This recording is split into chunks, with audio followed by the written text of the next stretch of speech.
Hello everyone! Welcome back to my YouTube channel, to my TikTok, to my Instagram and Reels.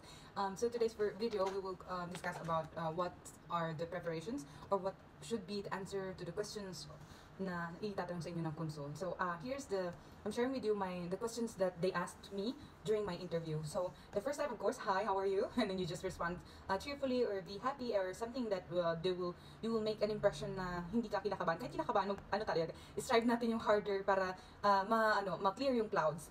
So yun, the second question, because the console saw on the system na binigyan na nga nila ako ng visa before.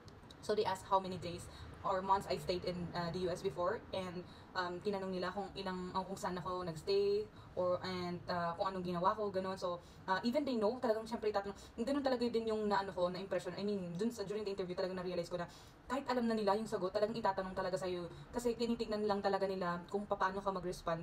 Tsaka dun din talaga sila magbe-base kung talagang mako-convince mo sila or talagang confident enough ka para sagutin lahat ng mga questions. Kasi to be honest po talaga, dapat talaga maging honest po tayo sa pag-answer ng DS-160 natin kasi wala po silang hihinging documents ni isa. Even sa lahat ng prepare kong envelope, documents sa envelope ni isa, wala silang tinignan. Even yung bank statement. So, totoo nga talaga ang chismis at totoo nga talaga yung mapapanood ko sa mga vlogs na talagang hindi na sila nanghihingi ng kahit isang documents, even yung bank statement. So, kasi as praning nga talaga tayo and gusto natin yung makasiguro, ay talagang syempre magdadala tayo. And in case lang din naman, at least in case, pag hiningan ka, at least may bibigay ka. Kaysa naman dun ka pa magnanga or kung dun ka pa matataranta kung nasaan yung supporting documents, kung ano yung pwedeng possible na itanong nila sa'yo. So, yun nga, tinanong nila, and then today, for now's visit, tinanong nila kung ilang days ako mag-stay dun sa in-applyan ko kasi 5 days lang, so naging consistent na ako dun. Kasi kung ilan yung in-apply mo dun sa online na sa DS-160, yun lang din ang nire-respond mo kasi tinitingnan lang nila kung honest ka ba or consistent yung sagot mo. So sinabi ko na just 5 days, and just where, sabi niya where. Tapos sabi ko din naman is Disneyland, to see the Disneyland, to San Francisco, the bridge, something like that. Medyo, yung sinasabi ng iba na yes or no, yung ganun lang. Pero para sa akin, ginawa ko parang medyo kinentuhan ko siya kasi para yun yung parang ma-at-ease siya, yung parang magkaroon ka ng na hindi, parang confident ka din talaga sa mo. Hindi na, wag lang din to the point na parang naging defensive ka na sa lahat ng mga sagot mo. So wala namang problema kung magchichika ka ganun kasi para to make it lighter lang ako sa conversation. Tapos why do you apply? Oh yeah, tinanong niya since I applied here in Vientiane, Lao, and then Lao. Inulit ko kasi nako-confuse ako dati kasi nung sorry.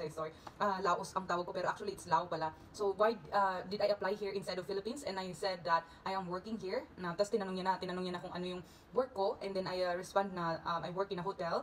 I work as an F&B supervisor for both Sofitel and M Gallery. And tinanong niya rin kung ilang staff ang hinahandle ko, anong ginagawa ko. So I discussed a little bit of my duties and responsibilities. And then next question ay how much is your salary? So medyo chinarchar ko talaga yun doon kasi dinobol ko yung salary ko sa talagang kung ano lang naman talagang nare-receive ko. Kasi yun nga, nakita nga akong vlog na hindi naman na nga talaga nanghihingi ng any papers or documents na talagang na kung magkano talaga yung kinikita mo. So, tinatanong lang nila in case, gusto kasi nilang malaman kung talagang capable ka to travel to spend more in the US. Because syempre, alam naman natin na talagang madaming expenses ang kailangan pag pupunta ka sa ganyang lugar.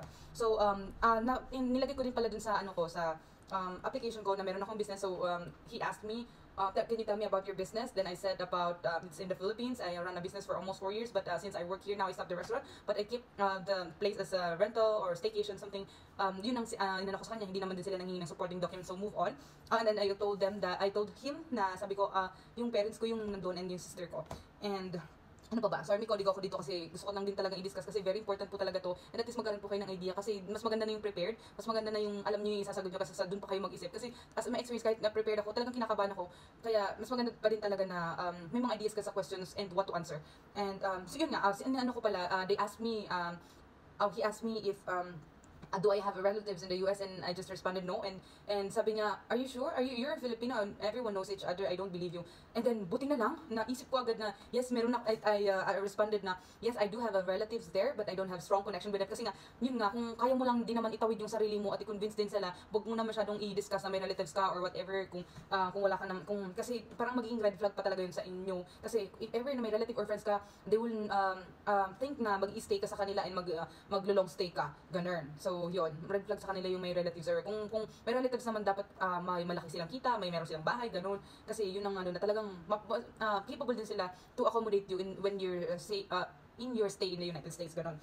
Tapos sabi ko na lang pala na I do have an aunt, but she died when, sabi ko, long time ago, ganun, sabi ko long time ago, since 1995, so I have my cousins and uncle, but I don't have strong connection with them. Sorry sa mga relatives ko lang, pero I just decided na hindi ako mag-declare kasi nga marami akong napanood and ano nga pag meron nga ng relatives is red flag kasi feeling nila mag-i-stay ka ng longer doon sa United States.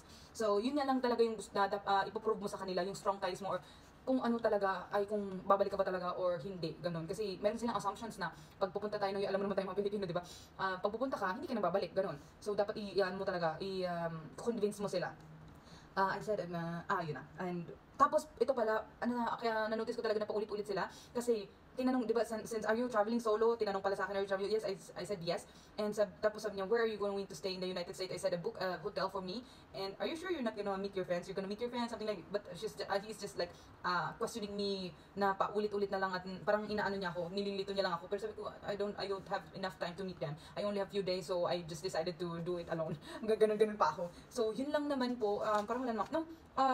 Tapos meron din pala dun na kasabayan ko, tinanong din siya kung how much yung expected na magagastos mo sa pag-stay mo sa US. So yun lang, for sabi nila, sa mga for me, hindi ko naman experience yun, pero usually daw kung talagang kung 1 week or 5 days mag-declare ka or sasabihin mo na about 3,000 or 5,000 US dollars, including the trips, flight ticket and hotel, ganun. So yun lang. That's all for today. I hope may natutunan kayo and I hope na i-share ko ang best experience ko sa aking US visa journey and sana kayo din.